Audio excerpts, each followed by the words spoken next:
All right, we are live. Welcome everyone to another edition of Deconversion Stories. Today I'm chatting with my friend ExXtian Erin, and you're fairly recently out of the faith, if I remember correctly. Mm-hmm. Basically, what I do here is I talk to people on there about those journeys that they had from that kind of inspiring moment where you kind of started realizing, is this really true? And then that journey that you go on to becoming the atheist that you are today, sort of thing. So why don't you kind of take us back to those early memories, and they may actually be more recent than early, and then just tell us how that all went along. Do you want me to start from the beginning, kind of where I started? way back in my salad days. Yeah. So I was born into Christianity, and I was raised Pentecostal, like charismatic Pentecostal and Baptist, because my parents were divorced, and I spent more time at the Pentecostal church, part-time kind of at the Baptist church, and then my extended family was more Presbyterian. So I had a kind of a wide array, but I was born into Christianity, and definitely the Pentecostal theology is what stuck. That's kind of what I identified as a Pentecostal charismatic. Did you do any of the speaking in tongues stuff? Oh yeah, I did. Wow. I have all my journals that I found, and I post them on Twitter, and I have even in here my experience, like the first time that happened. So yeah, I was full on flag waving, like jumping in the aisles. Wow. We had what we call fire tunnels and laying on of hands, and it was all very. Yeah. What's a fire tunnel? A fire tunnel was where it was at the altar. Everybody's like, the music was going, and everybody would kind of line up facing each other, and so there'd be like 2 rows of people lined up, and then the person walked through the center, and they called it the fire tunnel. So as they walked through the center, everybody put their hands on them and they prayed as they came through. And usually by the end, they were going to whip out Bic lighters or something. No, this is just like it was. So by the time they got to the end of the fire tunnel in my church, usually they were on the ground or something by the end of it. So it was all very dramatic the way I grew up. Like but then I also would go spend time at my dad's church, and it was very conservative and very different, more hymns and that sort of an environment. So I kind of saw quite a few things, but I really like dug into like this faith healing, charismatic type Christianity. So I spent quite a bit of my time growing up trying to convert my dad into real Christianity. Oh yes, of course. Christians playing with fire, isn't that Satan's domain? It was really interesting looking back now, and I think about all the arguments I had with my dad, who was a Baptist, and how I truly believe that he wasn't a Christian, or that he wasn't saved because he hadn't been baptized in the Holy Spirit and speaking in tongues and that whole ordeal. So it was pretty distressing for me as a kid, because I thought my dad was going to hell. But yeah, I can imagine, for sure, especially if you're already well into that thought pattern. Yeah, thinking that my dad's in the wrong branch of Christianity and he's not going to spend eternity with me. What the hell am I going to do? It was really upsetting at the time. And so that's kind of where I got started. Like was my like childhood. My parents tell me that I kind of did the sinner's prayer, became a Christian when I was 4, but I don't really remember that time. My first kind of experience that was like more my own was when I was about 7 years old, and at my church they had actually like made a special service where we were going to sit down as a congregation and listen or watch the movie A Thief in the Night. Yes. Yeah. So, and I was like 7 years old, and they showed this to us all. They made the kids come out of Sunday school. It was like a big kind of event. They were like, this is really important. We're going to make everybody watch this movie. And I think that was the moment where I first was like, oh my gosh, I need to do whatever I need to do not to get left behind. Like I was terrified. So I again became a Christian when I was 7 or so. But that's also kind of in the beginning of when my anxiety started kind of kicking in. I would have a lot of like panic attacks because I I was 7 years old, and if I walked into my parents' bedroom and I saw some laundry on the floor, if I couldn't see them, my mom was married again, so I was raised with my mom and my stepdad. Mhm. So if I was ever couldn't find my parents for more than 2 minutes, like I would have a panic attack. I would thought that the rapture has happened and that I'd been left behind, and it was Because of clothes on the floor? yep. Wow. Yes.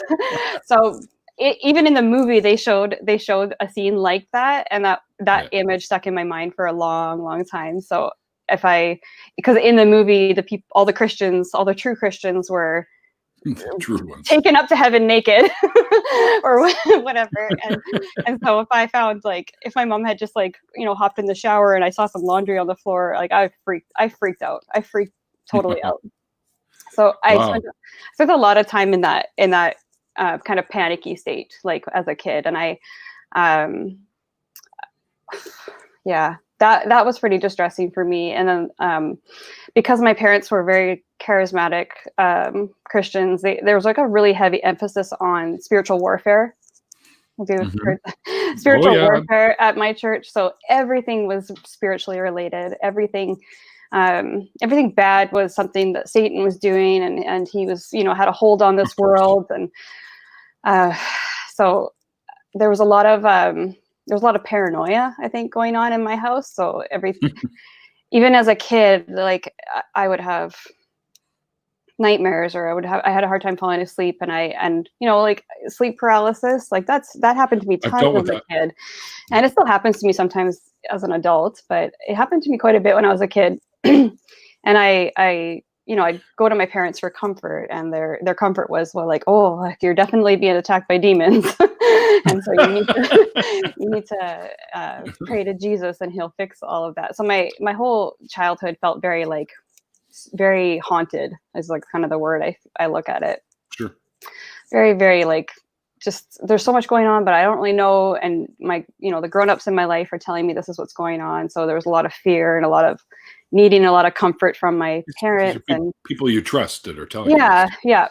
So, and that's just the way the world worked. Like for me, I didn't know any other way. So I had never, like, I didn't realize there was any, the kids down the street weren't struggling with demonic attacks every night. Like I thought that was just that was the filter I saw everything through. So how come the Jewish kids down the street are never possessed by demons? What's going on?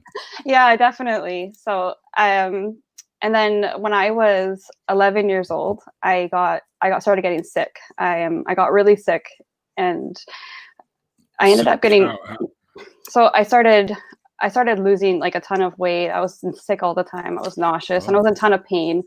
And it actually took quite a while for us to get a diagnosis, but eventually I got diagnosed with Crohn's disease. So that's like an intestinal inflammation disorder, like disease. So very familiar with it. Not from me, but an ex-girlfriend of mine. Yeah. It's a rough one. Like there's a lot of, and I was quite young at the time, but so when you combine a charismatic, faith healing, spiritual warfare kind of background mixed with now a chronic illness, there was a lot of tension there.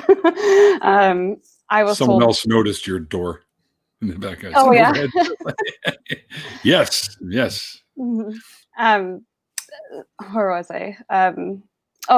So I got diagnosed with the Crohn's disease, but and like any other time, when your child is diagnosed with like a chronic illness, like you really look to the doctors and really look to like your medical team to kind of help you, figure out how to move forward with this. And at the time there wasn't really good medications, but there was some medications out. So they were trying to get me to take these medications and try to like stabilize my condition, because I was really, really, really sick. And but when I went to church, they taught kind of an anti-scientific, anti-science, anti what drugs, like you're kidding. Yeah. So I'm serious. And it was kind of a strange place to be in, because my mom was I could tell she was kind of torn too, but like it was really at like the youth groups and the youth camps and that sort of thing, where I got this kind of pressure that like, if you're sick, you need to have faith, because God wants to heal you. He wants you to be whole. He wants you to be completely healed from this. And And then my doctors were like giving me much more practical advice, being like, it's a lifelong condition, but we can manage it, but you have to be on medication and you have to, take care of yourself. And I kind of struggled with this internal, like, what do I do here? And I ended up going to a particular youth event, and I was told there by somebody that I trusted that when you take like medication for something, that you're actively like displaying your lack of faith in God. So I stopped taking my medication. Wait, they said that, and that's why you got sick? They said, well, not quite. They said that they really thought that my sickness was something going on with the devil and the devil attacking me. And that, like, I even got told a couple times that like it could be like a generational curse or something like that. Oh, geez, yeah. Really, like really, the 7th generation thing, yeah. Yeah, definitely. So they told me like, maybe you didn't do something in particular, but like, these things can be generational. So, but regardless, you have to be the one who steps out in faith and trust that God's going to heal you. So I stopped taking my medication, and I think I was 17 at the time. So I'd been diagnosed for 2 years, and stopped taking my medication, and I ended up in the hospital because it's a autoimmune disease. So surprise. I ended up at the hospital, quite sick, in a flare. And I don't know why I have these journals that I found a couple of months ago, and I actually wrote in my journal while I was in the hospital, and I kept it. Like the nights, like those days, I was just wrestling with this. I was like, why? Like I was getting reprimanded by my doctors, like why would you stop taking your medication? And I didn't want to tell them it's because my church told me not to, because I also I really believed in my church. So it was a big moment for me. Like I really think that was my first big moment of cognitive dissonance, now that I have a term for it. And one other part to the layer of that story was that while I was in the hospital, one of the elders from my church came and tried to do an exorcism on me. Wow. Yeah. Okay, I'm prepared. Take a drink for that one. Just in case, I have lots of napkins. As many of my friends in the chat try to make me spit beer out all of it. Yeah, I'm prepared. It was after visiting hours. I was like tucked in and starting to kind of process. I'm like, okay, I think I need to take medication. Maybe and then you start to kind of come up with those mental gymnastics. You're like, oh well, God did give doctors all their medicine, so maybe maybe that is God healing me or taking care of me. And I was kind of starting to kind of settle into this, and kind of even really just accepting the fact that I had an illness. And then one night I had a lady from our church who was one of the elder board and friends with my parents. She snuck into the hospital after the visiting hours, and it was like dark in my room. And she came in and sat on the end of the bed, and I was like, oh, that's so nice. So-and-so is here to visit me. And then she just immediately started, like, she looked me dead in the eyes, and she started casting out demons. And I remember just thinking in that moment, I was like, this isn't right. Like, something's not right here. This is, this isn't. I have an illness, people, not demons. That was the first moment that I really started to question the Pentecostal church. Right. So, maybe the Baptists were right after all. Well, I was kind of, I didn't go that far yet. I didn't allow myself to go that far, but I definitely had a moment where I was like, maybe like Pentecostal or like just generally charismatic word faith people, like maybe they are a little off, because I truly felt like she just was so off in that. So things got a little bit better there. I started taking my medications. I sort of took a step back from like the intensity of that word faith kind of movement at my church, and went on with my life. And I graduated high school, and I decided to do a missions team. So I did missionary work for a year.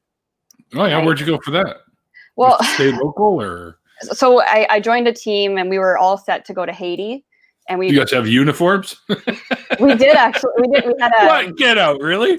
I brought pictures.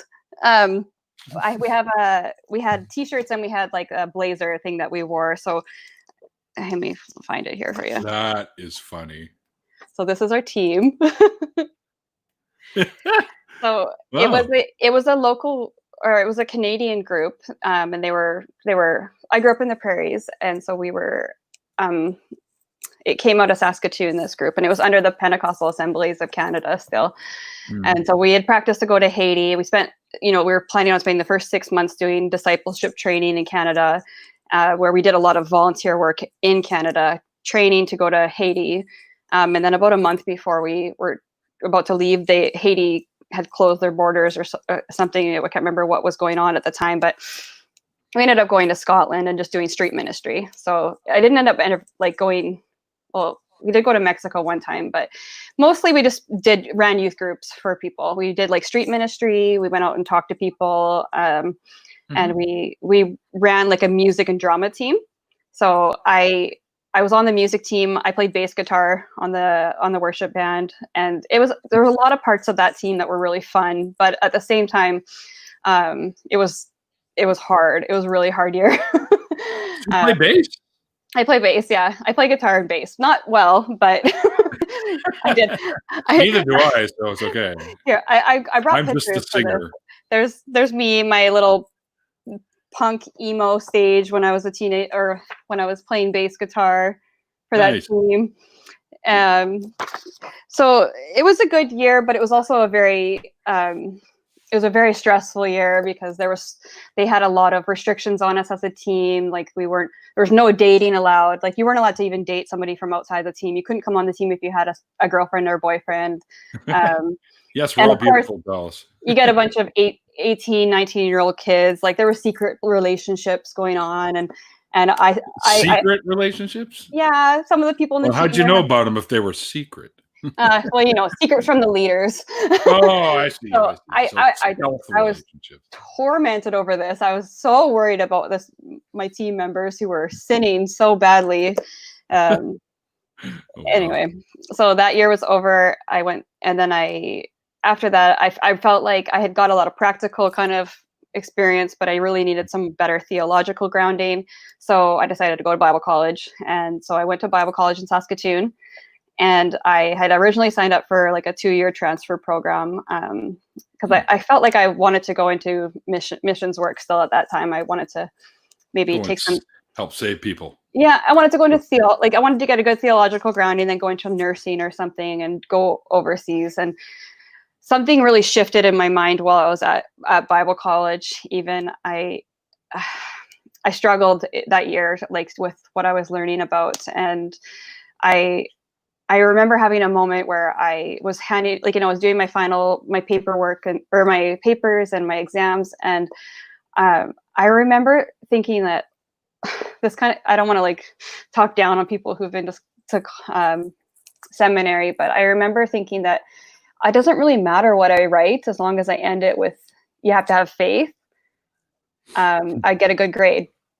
Really? And so I graduated that. I finished that program.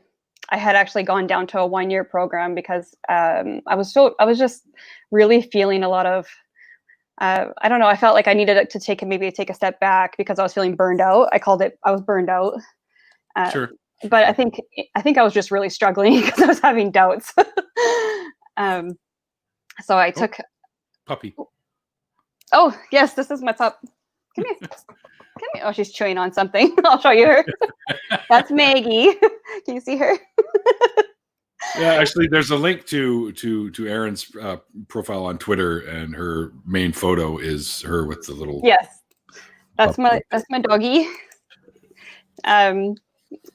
So what happened next? So I moved. Oh yes, right. So after Bible college, I thought I was burned out, and I decided I needed just kind of a change of scenery to get out of, that little bubble in Saskatchewan, and I moved to BC. So I quite literally packed a backpack, the same backpack I done all my missions work with, and I grabbed my guitar. I don't know what I was planning on doing with that, but and I moved to BC. I just kind of came out. I ended up on Vancouver Island for a while, and when I was there, I got connected with my cousin's my cousin had went to a church there. She went to a Baptist church. And so I remember thinking, well, I don't know about those Baptists. But I really love my cousin. So I'll tag along a little bit to her or with her. And so I got connected at that church. And I was really, looking back now, I think I was struggling quite a bit with depression at that time. I felt really like I didn't have a lot of direction in my life. I wasn't sure what I was going to do. But because of my earlier training as a Christian, I thought, I'm just going to give it to God. I'm going to let him, direct me, and I'll just look for the green lights. That's kind of a thing that I thought would work. So I moved to BC, got a job out there, and decided to stick around. And I met a guy at that church, and we started dating, and we ended up getting engaged after 4 months. Wow.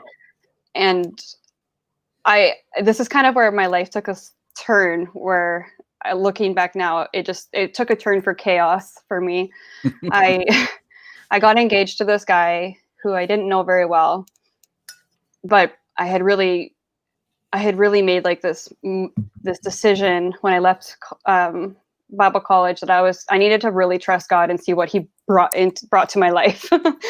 And so I had ended up in this relationship with this guy, and we ended up getting married I think we got married somewhere around the 1 year mark of meeting each other. Mm-hmm. And even during the engagement, I had felt a lot of apprehension about it, but I was just really kind of trusting everything outside of me. I was trusting the church and the people that I knew, and I trusted this guy. He told me he had been given kind of messages from God saying that we should get married. That's what he was telling me. Yeah. So if I back up just a little bit, my one important thing I missed was during my time as a teenager. That's when purity culture was a big thing. So I had spent all that time, high school, missions team, Bible college, and I had tried to remain pure. So I did. I waited, and then I ended up with this guy who I didn't really know that well, but I was kind of trusting. That ended up being just hell. We got married. It was horrible.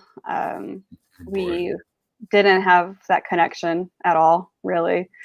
So I spent about 3 years trying to make that work, and then kind of waving my white flag and saying, like, I can't do this. I really can't do this. So I left him, and that was a bit of a shitstorm. I had a lot of people kind of coming at me with a lot of accusations about, just being spiritually immature and not taking covenant seriously and all of that. And what does any of that have to do with a good marriage? I don't know. I think I had really, I really bought into this idea, and I realize now, like, have you heard of like the prosperity gospel? Yes. So prosperity gospel is a big thing in, like, especially like charismatic churches, and it was definitely taught growing up. And I realized that there was also a kind of a sexual purity gospel. So there was a lot of this idea that if you do things God's way, he will bless you. Like, it will be okay. It'll be great, actually.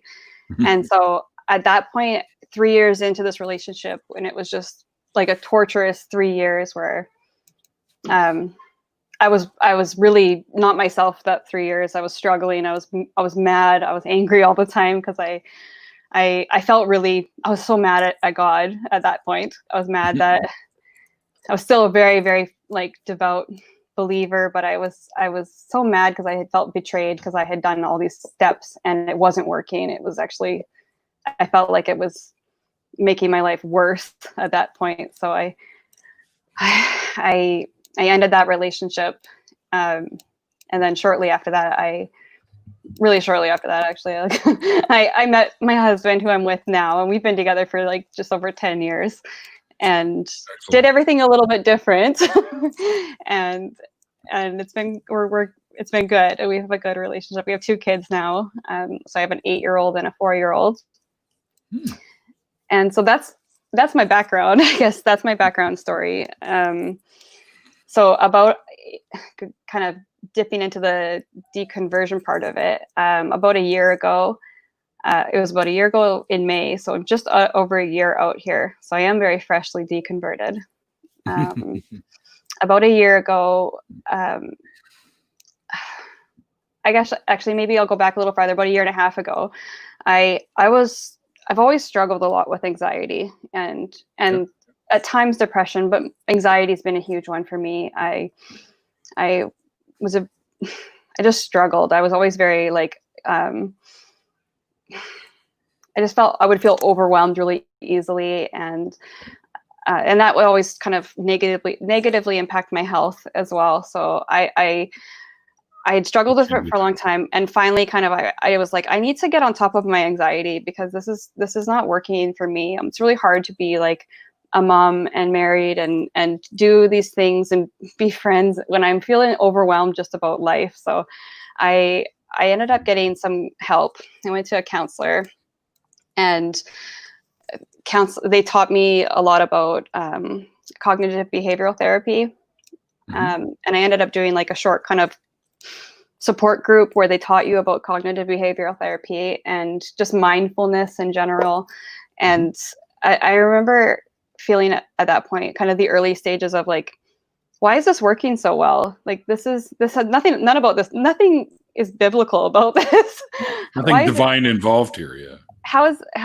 And that sort of kind of just turned my mind onto like this, science, they figure some things out, they a few things. They test things. And like, I started seeing real results with practicing mindfulness and kind of working on my anxiety. And then I did a little bit of kind of talking with my therapist about my childhood, and it kind of all came down to just this whole idea that like everything I was being taught about self-care, mental health, and that sort of thing, it ran so opposite to what I was taught growing up. This trying to find some sort of self-value and like giving yourself that credit and like those kind of things. It all felt I pushed back on it for a long time because I know I can't give myself this value because I'm a sinner. I'm depraved, I'm nothing. I need Jesus. And so what ended up happening was I started watching YouTube, and I was I know I got on YouTube, but I was looking at mindfulness videos, and I was looking at guided meditations and that sort of thing. And I'd been following this one person for a while. He was really good at teaching mindfulness. And I think he's a Buddhist, and he had put a video up that says why I'm no longer a Christian.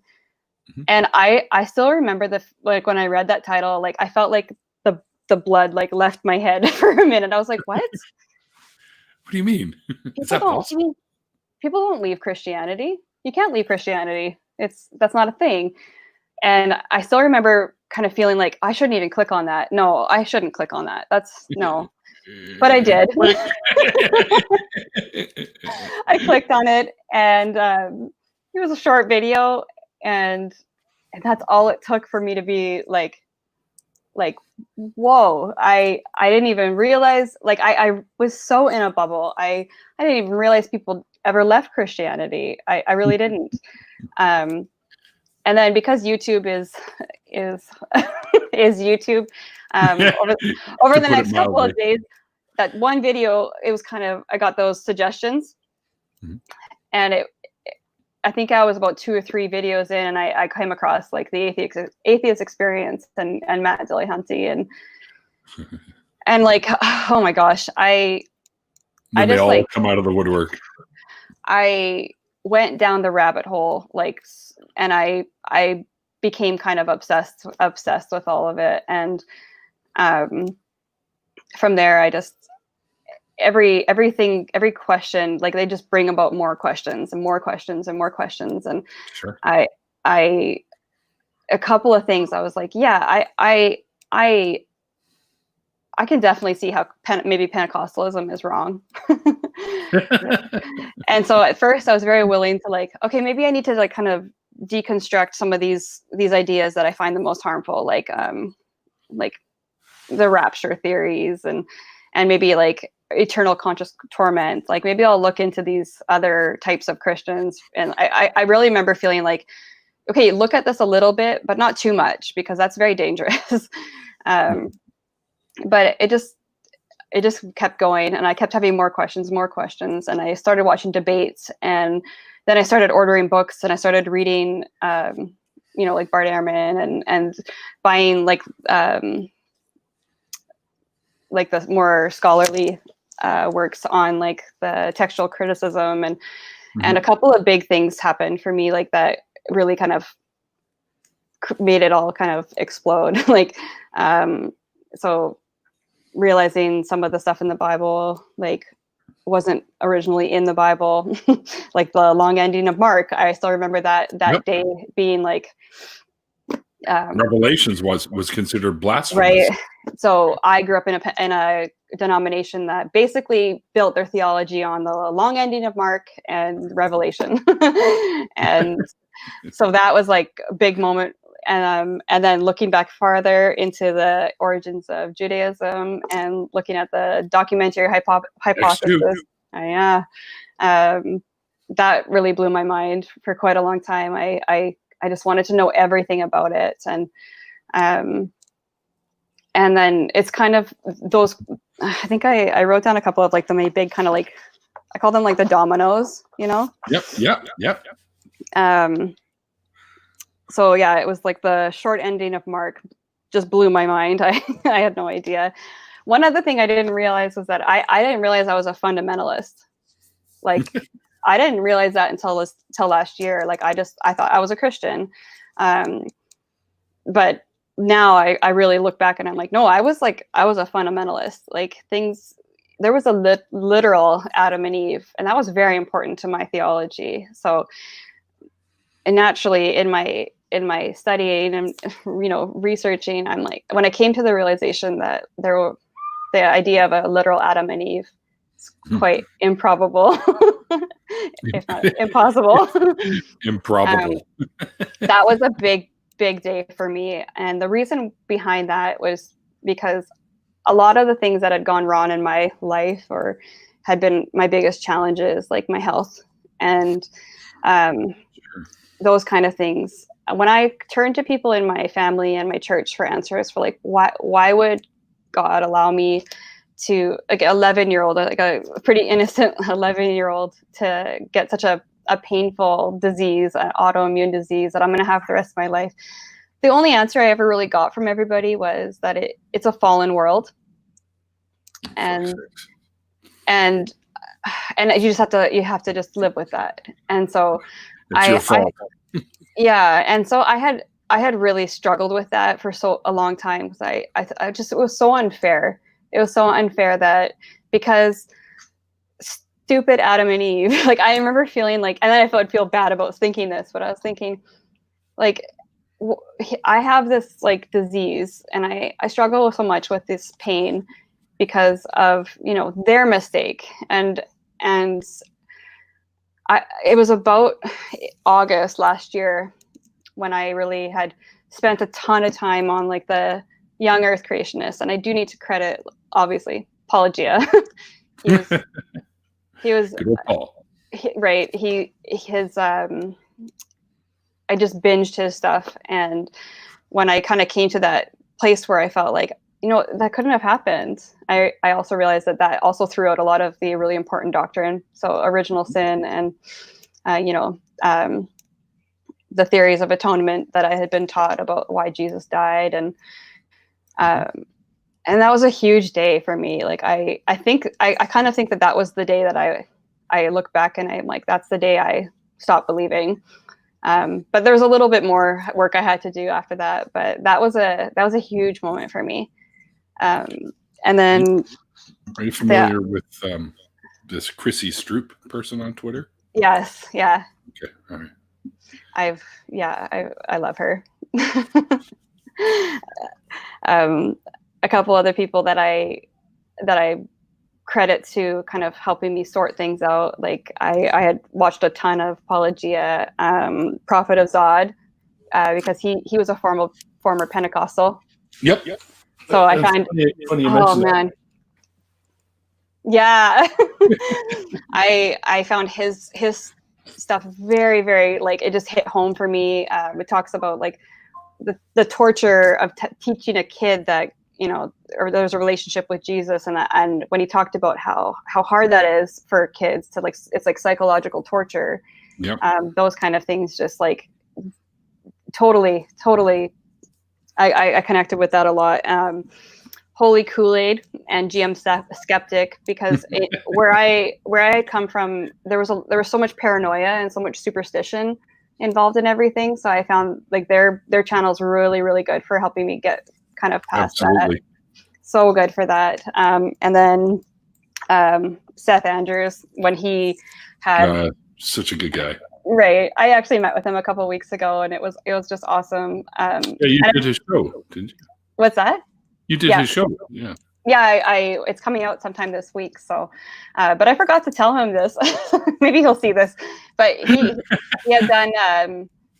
I think it was. He just messaged me the other day, but he was looking for. He wanted some advice on StreamYard because I use StreamYard. So. Yeah. He had done like I think it was the Unholy Trinity, and there was one time where he was on the stage and he was like, "I'm going to ask Satan to come live in my heart right now." And I still remember watching that, and I was like holding my breath. I was like, "Oh my gosh, don't do it! Like, don't do it. That's terrifying." And then when I saw how much he kind of dismantled that superstition, that was another huge moment for me. I was like, it's also like looking in the mirror and yelling Bloody Mary 3 times. Or yeah. When I started kind of seeing it for that, and so that was another big one for me. And then, what else did I put down here? I found Dave Warnock has been really great too for awesome. Struggling with, like, how do you life with health issues too as an atheist, and like going about that. I found his stuff just really inspirational. I was supposed to meet him. He was coming here. Oh yeah. I really wanted to go to the. Me too. Yeah, I'm gonna try to go when it's on. Me too, and I'm volunteering to help them out there because that's awesome. I know Janice quite well. Yeah. She's been on the show as well too. So yeah. And it's really shitty what happened to her. Oh my gosh, yeah, it's horrible. So that's kind of the long story of like where it came from, and Carpe the fucking DM. Right. Yeah, and then I mean, talking about losing your faith, I'm alone with this. Like I when I was. Oh, what about your husband? I was just going to talk about this. Yeah, my husband's actually a former pastor. Oh. So when I was early on in my deconstruction, at that point, it's both. I kind of went through deconstruction and then ultimately deconversion. Early on in my deconstruction, I came at him with questions, because he's got the degree. Sure. He went to seminary. He knows, and I came out of the gate just like, I need these answers right now, and that wasn't. I wouldn't recommend it. I don't recommend you going to a loved one and trying to, berate them for answers. So, in the beginning, it was kind of rough. I think a lot of that anger that people feel when they kind of are coming to that realization that these things are not true, or they might not be true. And if they're not true, it means that either somebody, willfully lied to me, or that they were also lied to. But yes, I think it's intentionally. That's the thought that kind of goes through, I think, a person's head, especially in the beginning. I've kind of come back. I've gotten past that now, and I'm like, no, everybody that taught me everything growing up, they also were taught that.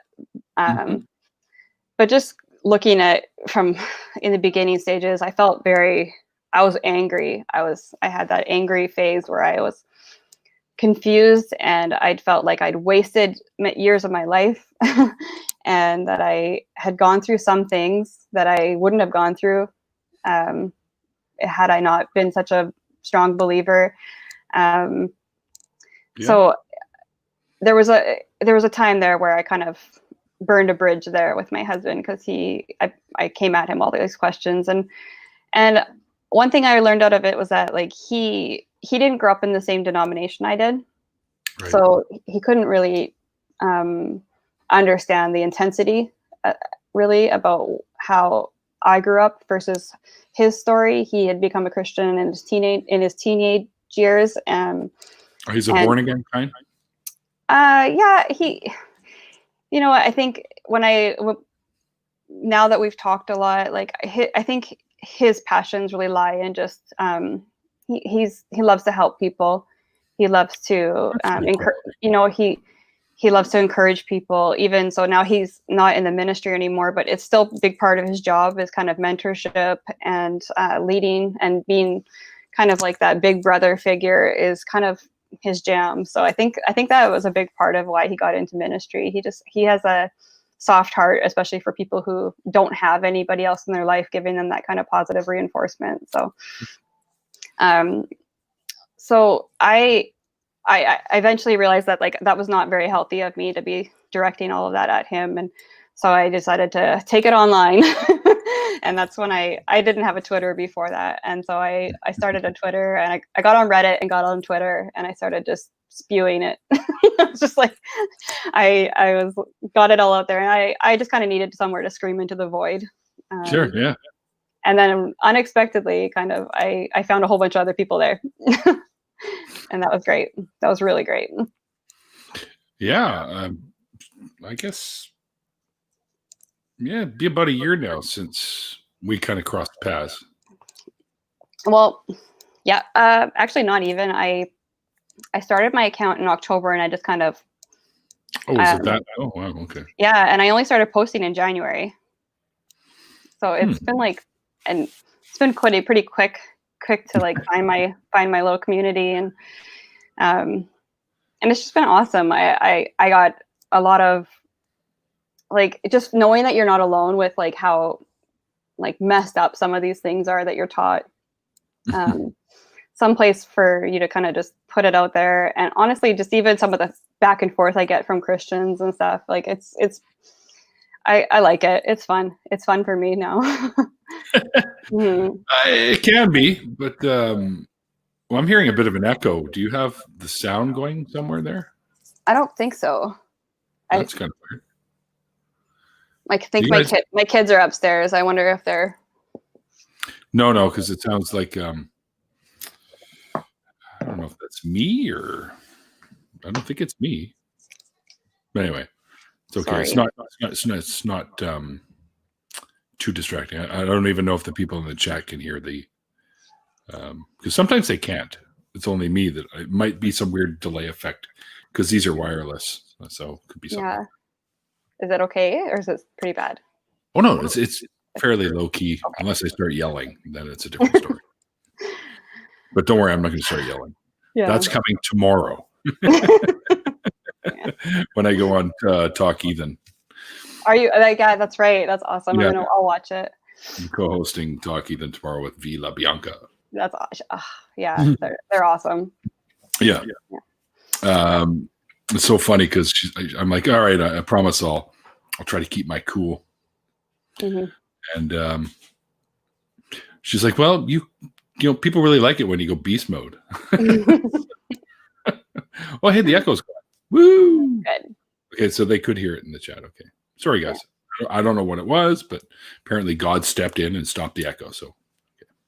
I didn't even realize I could see the comments until just now. Oh yeah. Well, that's why a lot of times people don't. I just turn them on. So I'll pop them in here, every once in a while. So yeah. Just so so talking to, like, with my husband, he knows where I'm at now. And I think he's kind of on his own journey. I don't really know where he's at, but he's totally fine with where I'm at. He actually, we've had some really good talks about it lately, and there is a kind of a sense of a relief, because there's a lot of pressure. There's a lot of pressure on both men and women, as like when they're Christian, to be a certain way. So I think there's been this kind of sigh of relief the last year, being, we're okay to just be human and just to be like partners and figuring it out together. He doesn't have all the answers and I don't have all the answers, but like, and that's not kind of the freedom we had,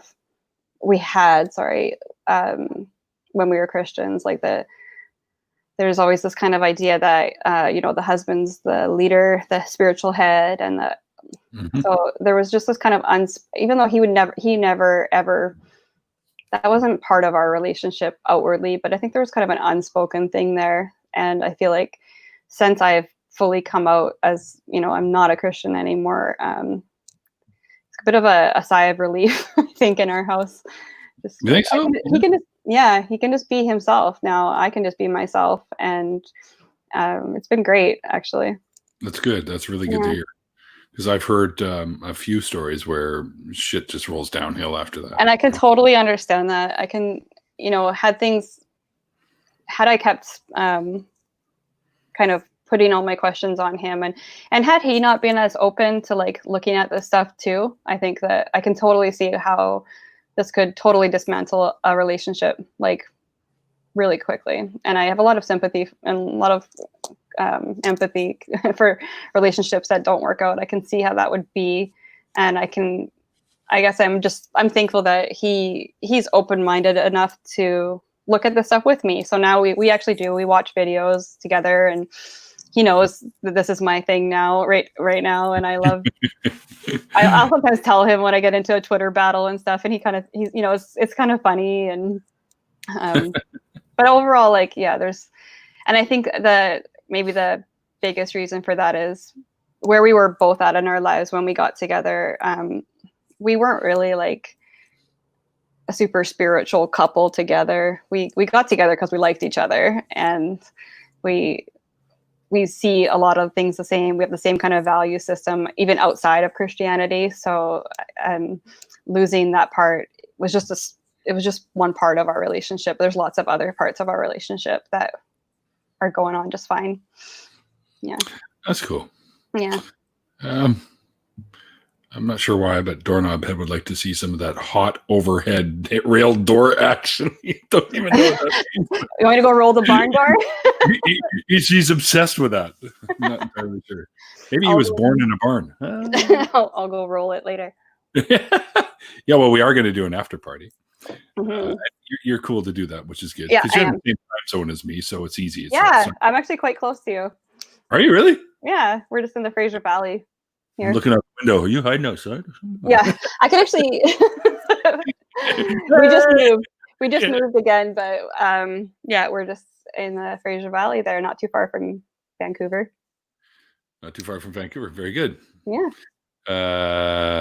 I'm not too far from Vancouver either.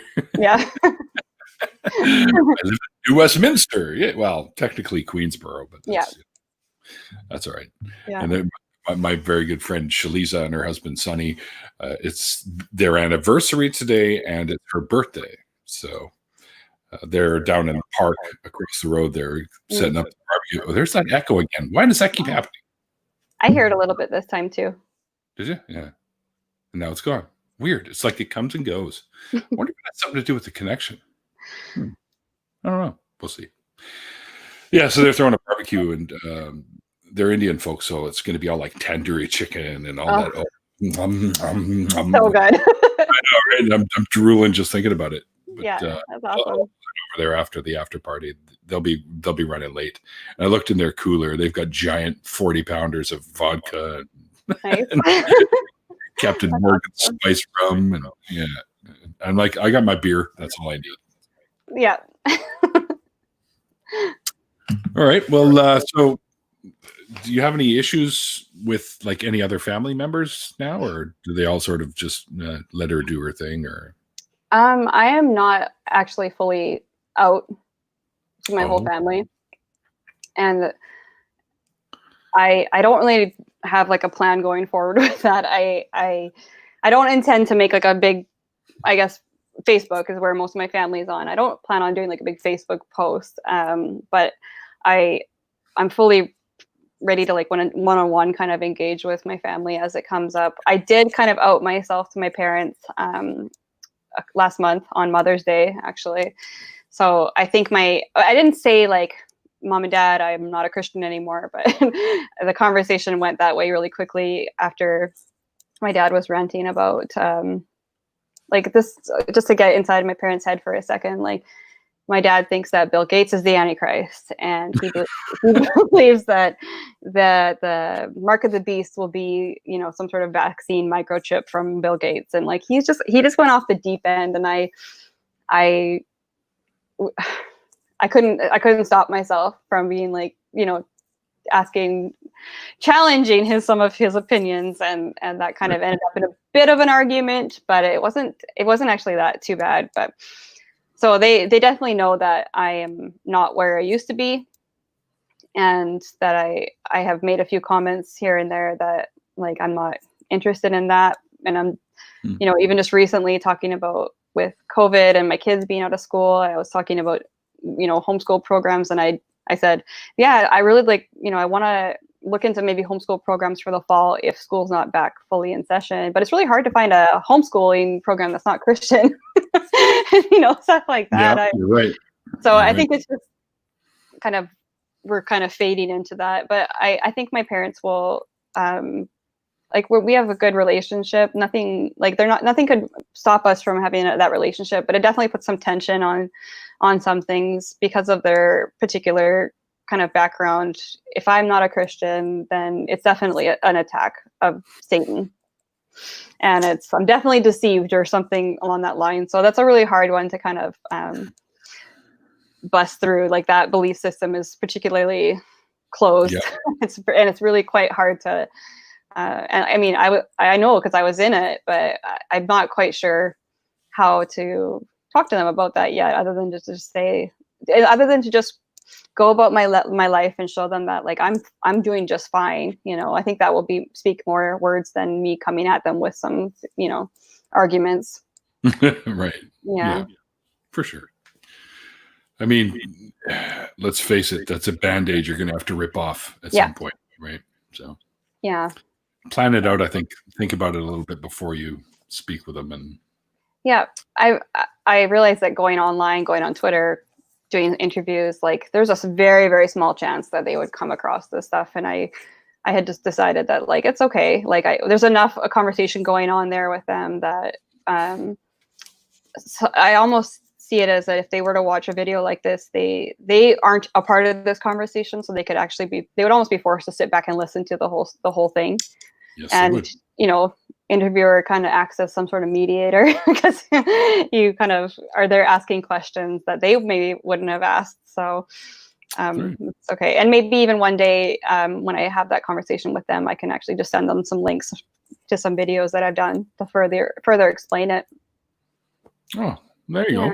You can do that. That's kind of how I see it. My friend Donna, who's another BCer local, says you're living in the Bible Belt now. Yes. So we just moved. So we were living in Langley, and we just moved farther, just a little farther out, and we are surrounded by Seventh-day Adventists, which is a new one for me. And so that one there's a lot. There's a lot in my area, but I'm okay. I'm very familiar with it. Really? Yeah. Yeah. I've had words with many of the Trinity Western kids. So yeah, we used to live really close to Trinity. Yeah. Did you? Yeah. Yeah. Just off of Glover. Yeah. Yay. Well, what do you say we jump into an after party, invite a few friends in, and we need to get a local get together when it's safe. I would love that. I would say that's about the only thing that, you know, leaving And I really, the last 10 years I was in it, I was less involved than I was as, growing up, but I still, like the women's, especially like the women's events, and I had kids. It was really nice to be able to go to the church and like, drop my kids off at the nursery and go get some delicious baking and coffee. That was the part I liked about it the most, not necessarily the Bible study part, but my favorite part of the whole synagogue thing too. When we used to have to go Right. Friday night, it was always the coffee and the baked goods. Yeah. And I was 11 drinking coffee. Yeah. sneaking away with Yeah. coffee. So my goal is next is to find some, in person whenever it's safe to do so, some more people, and maybe even start my own thing in this area, because That's a good idea. Yeah, I'd like to connect with other people. I would love that. Yeah. Definitely. And I can get you, I'm very good friends with Randolph. You know Randolph Richardson, I'm pretty sure. He's a Canadian, or president of Canadian Atheists. So. Okay. Yeah. I just didn't know the name.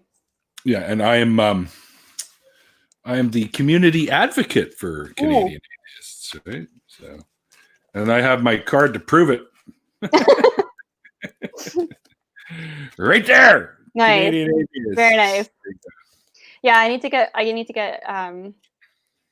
want to be a part of the community that's going on here, because there's a need for it. And I often think about how many other, because like I'm a stay-at-home mom.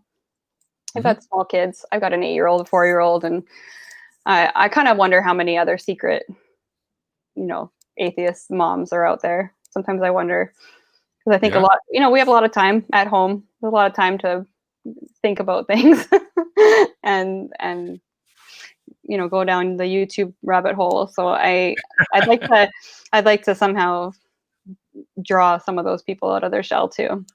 Yeah, that's a great idea.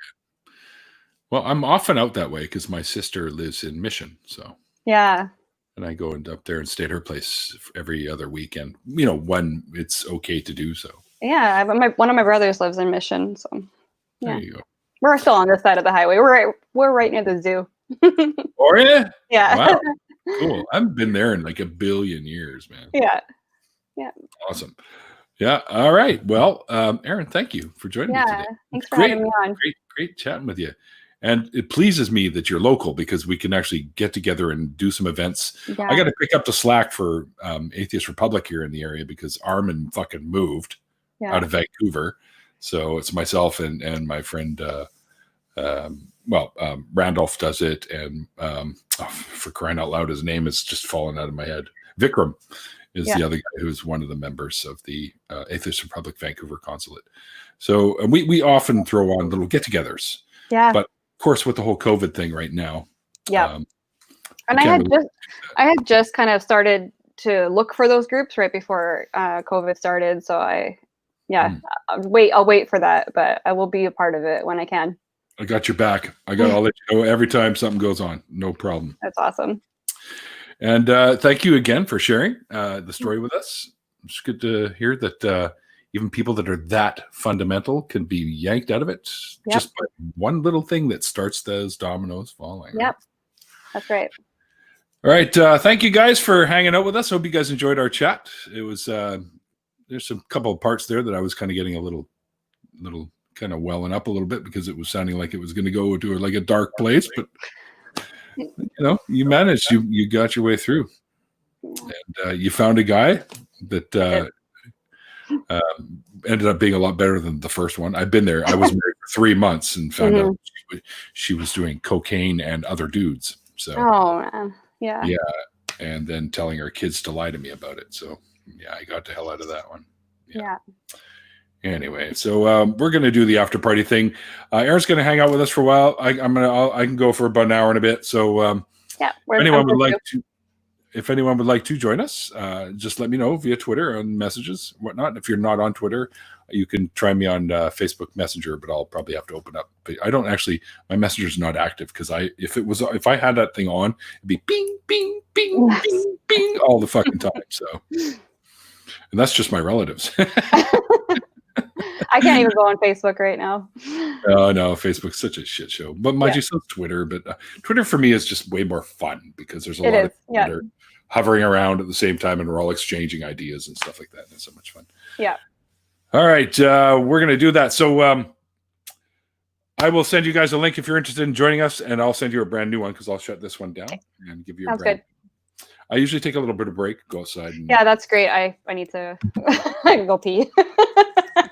Me too. You don't really buy beer; you just rent it. Yes. So. Secret. This is not actually coffee. All right, guys. Thanks for hanging out. And until bit. next time. Well, first of all, with the whole COVID-19 thing going on, I got this from our local radio station, Rock 101, where they say, be well, be safe, and above all, be kind. Mm-hmm. And like the late, great Christopher Hitchens once said, it's called faith because it's not knowledge. And we'll see you guys next time.